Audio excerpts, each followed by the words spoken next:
কিছুদিন শান্ত থাকার পর লোহিত সাগরে আবারও শুরু হয়েছে আতঙ্ক। ইয়েমেনের দক্ষিণ পশ্চিম উপকূল লাগোয়া লোহিত সাগরে একটি বাণিজ্যিক জাহাজে ভয়াবহ হামলা চালানো হয়েছে। ব্রিটেনের সমুদ্র নিরাপত্তা বিষয়ক সংস্থা maritime trade operation agency UKMTO বলেছে, রবিবার লোহিত সাগরে ওই কার্গো জাহাজ লক্ষ্য করে অন্তত 8টি ছোট নৌকা থেকে গুলি এবং রকেট চালিত গ্রেনেড নিক্ষেপ করা হয়েছে। সংস্থাটি বলছে, ওই ঘটনায় পাল্টা গুলি চালিয়েছে জাহাজে থাকা সশস্ত্র নিরাপত্তা কর্মীরা। তবে এই হামলার দায় তাৎক্ষণিকভাবে কেউ স্বীকার করেনি। গত এপ্রিলের পর থেকে ওই অঞ্চলে এটি এ ধরনের প্রথম হামলার ঘটনা। ফিলিস্তিনের অবরুদ্ধ গাজা উপত্যকায় যুদ্ধ এবং সম্প্রতি 12 দিনের ইরান ইসরায়েল সংঘাত ও যুক্তরাষ্ট্রের ইরানের পারমাণবিক স্থাপনায় বিমান হামলার কারণে মধ্যপ্রাচ্যে তুমুল উত্তেজনা বিরাজ করছে। এর মাঝেই লোহিত সাগরে বাণিজ্যিক জাহাজ আক্রান্ত হওয়ার খবর এল।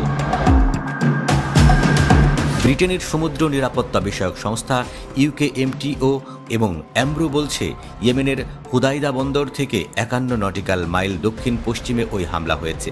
তবে আক্রান্ত জাহাজের নাম প্রকাশ করেনি ব্রিটিশ এই দুই সংস্থা। 2023 সালের নভেম্বর থেকে এখনো পর্যন্ত শতাধিক সামুদ্রিক হামলা চালিয়েছে ইরান সমর্থিত ইয়েমেনের হুথি বিদ্রোহীরা।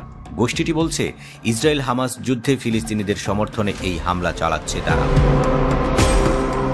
গাজা যুদ্ধকালীন লোহিত সাগর ও এডেন উপকূলে অন্তত 2টি জাহাজ ডুবিয়ে দেয় ইয়েমেনের বিদ্রোহী গোষ্ঠী হুথিরা।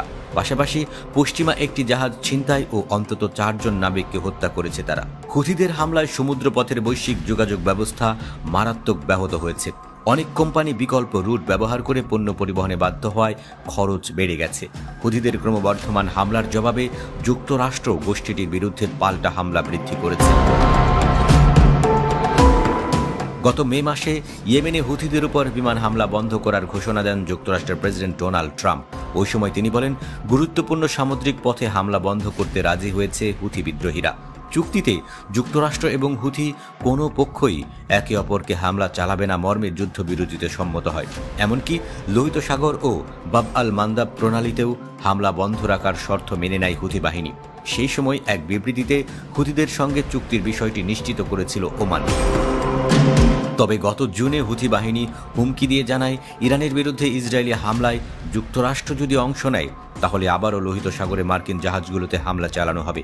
যুক্তরাষ্ট্র ইরানের পারমাণবিক স্থাপনায় গত মাসে হামলা চালানোর পর হুথিরা সেই হুমকি বাস্তবায়ন করবে কিনা তা এখনো পরিষ্কার নয়।